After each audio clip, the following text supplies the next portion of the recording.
Hello, কেমন আছো সবাই? আমি আবার হাজির হলাম কাটাকুটির একদম ফাটাফাটি আর একটা ব্লগ নিয়ে। আজ সকালে চা নিয়ে বসে গিয়েছিলাম আর এইদিকে দেখলাম চিমনি পরিষ্কার করারও লোক চলে এসেছে।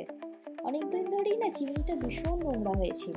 মা বলছিল ভীষণ তেল ছিটে পড়েছে, পরিষ্কার করাটা না খুব দরকার ছিল, কিন্তু কোনো না কোনো কারণে না আর হয়ে উঠছিল না, জানো তো। আজকে ফাইনালি চিমনি পরিষ্কারের লোক পাওয়া গেছে। দেখেছো কি পরিমাণ তেল জমেছে? পুরো চিমনিটার না এক একটা পার্ট খুলে খুলে পরিষ্কার করতে হয়েছে। সময়ও আজকে অনেকক্ষণ লেগেছে, কিন্তু ওনারা ভীষণ ধৈর্য ধরে এবং ভীষণ যত্ন নিয়ে কাজটা করেছেন। এইদিকে আমার চা খাওয়াও শেষ, আর মা এই যে দুধের বাটি আর এই যে মুসলে ধরিয়ে দিয়ে গেছে আমাকে। আসলে না সকালে একদম আমার খিদে পায় না, আমার খিদে পায় সেই বিকেল 6টার সময়। তাই মা জোর করে সকালে হালকা কিছু না কিছু খাওয়ায় আমার। আমি এই দুধ আর মুসলি খাচ্ছি আর এই চিমনি পরিষ্কার দেখছি। এরপরই না হঠাৎ নজরে পড়লো এই বোতলগুলো অনেক দিন ধরে না পরিষ্কারই করা হয়নি। তাই ভাবলাম আজকে একটু বোতল পরিষ্কার করি।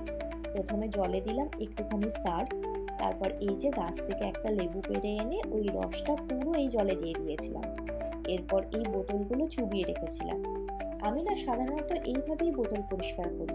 তোমরাও কি এইভাবে বোতল পরিষ্কার করো, নাকি তোমাদের কাছে আরো কোনো সহজ উপায় আছে? আমাকে কিন্তু কমেন্টে জানিও, তাহলে আমারও কাজে লাগবে। আজকে না ভাবছিলাম বিকালে মেথি মালাই বানাবো, কিন্তু বিকালে বাজারে মেথি শাক পাবো কিনা একবার দেখতে হবে।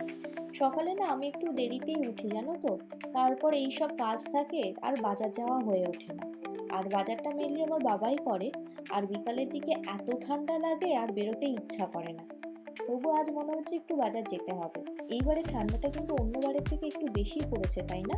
আগের বারেও বোধহয় এত ঠান্ডা ছিল না। দেখো, তোমাদের সঙ্গে কথা বলতে বলতে আমার বোতল পরিষ্কার করাটাও হয়ে গেছে। এরপর এই বোতলগুলোকে এই রোদে দিয়ে দিয়েছি একটু শুকানোর জন্য। এরপর মা বললো এই রসুনগুলো ছাড়িয়ে দিতে।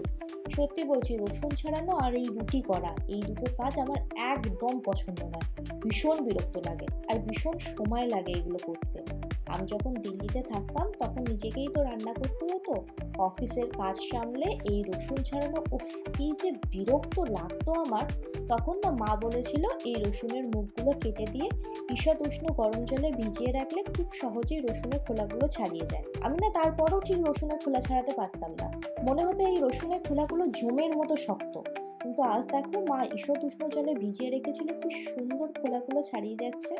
এদিকে এত ঠান্ডা লাগছে, মনে হচ্ছে যেন লেপ তোশকগুলো একটুখানি রোদে দিলে ভালো হতো, তাই লেপ তোশকগুলো একটুখানি রোদে দিয়েছিলাম। দেখো, কথা বলতে বলতে কত কাজ আমার এগিয়ে গেছে। এবার ওইদিকে রান্নাটাও বাকি আছে, দেখি একটু মাকে সাহায্য করিয়ে যাই। তাহলে আজকে এই পর্যন্তই। ব্লগটা ভালো লাগলে সাবস্ক্রাইব করে দিও আর কমেন্ট করে জানিও আমায়। তোমাদের কমেন্ট করতে কিন্তু আমার ভীষণ ভালো লাগে। আজ তাহলে যাই, টাটা, বাই বাই।